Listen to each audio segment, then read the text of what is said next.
Praise the Lord.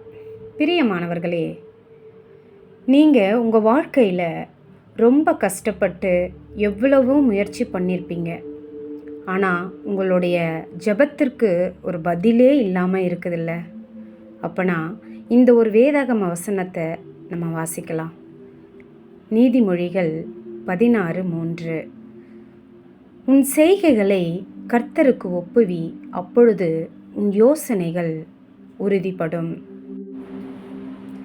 பிரியமானவர்களே, ஒரு நாள் இயேசு கலிலேயா கடற்கரையில் நின்று மக்களுக்கு போதித்து கொண்டிருந்தார்.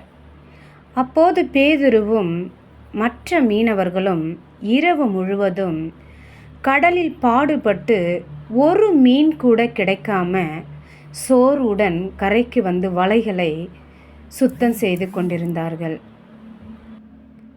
இயேசு பேதுருவின் படகில் ஏறி மக்களுக்கு போதித்துவிட்டு ஆழத்திற்கு போய் வலையை போடுங்கள் என்றார்.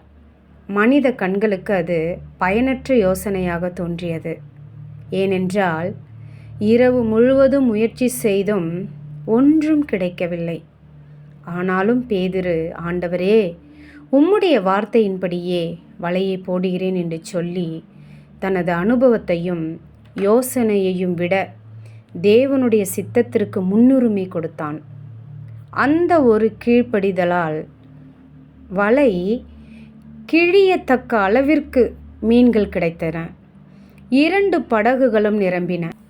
பேதுரு தனது செயலை கர்த்தரிடம் ஒப்புவித்தபோது தேவன் அவனுடைய வாழ்க்கை திட்டத்தையே மாற்றினார்.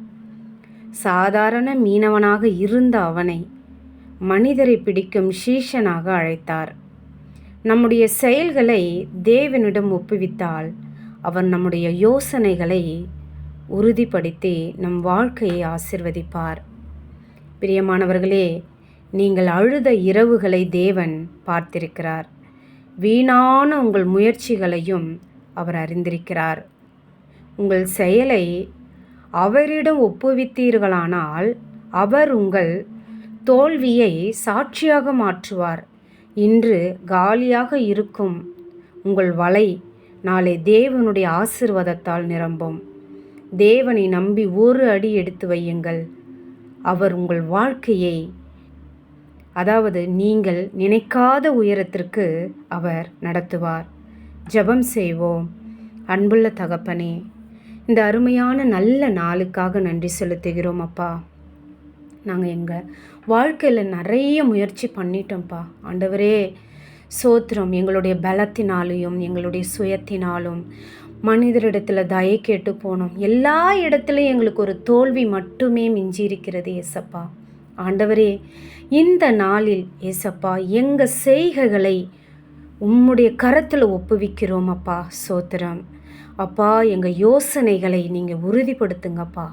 இதுதான் ஆண்டவர் பேசுகிறாரு, இதை தான் செய்ய சொல்கிறாரு என்று சொல்லி ஆண்டவரே எங்களுக்கு நீங்கள் உறுதிப்படுத்தி எங்கள் வாழ்க்கையில் ஆண்டவரே சோத்திரம் ஒரு உயர்வான இடத்துல நீர் கொண்டு போய் விடுங்கப்பா. ஆண்டவரே சோத்திரம் சோத்திரம். தாழ்மையில் நினைத்தவரை துதியுங்கள், அவர் கிருபை என்றும் உள்ளது என்று சொல்லி ஆண்டவரே நாங்கள் பார்க்கிறோம். நாங்கள் தாழ்மையில் இருக்கும் பொழுது தான் எங்களை அழைத்து ரட்சித்தீர் ஏசப்பா. இந்த நாளில் ஏசப்பா எத்தனை பேர் இந்த வசனத்தை, இந்த வார்த்தையை கேட்டுக்கொண்டிருக்கிறார்களோ அவர்களுக்காகவும் ஆண்டவரே சோத்திரம் செபிக்கிறேன் தகப்பனே. என் ஆண்டவரே, என்னை கைவிட்டீர்களா என்று நிலையில் இருக்கலாம். ஆண்டவரே சோத்திரம். இந்த பிள்ளைகள் இந்த நாளில் அப்பா யோசனைகளையும் செயல்களையும் உடைய கரத்தில் ஒப்புவிக்கும் பொழுது நீர் ஆண்டவரே எங்களுடைய யோசனைகளை உறுதிப்படுத்துவீர். ஆண்டவரே சோத்திரம். பேதுரு ஆண்டவரே, அவர் ஒரு ஆண்டவரே மீனவர் தான்.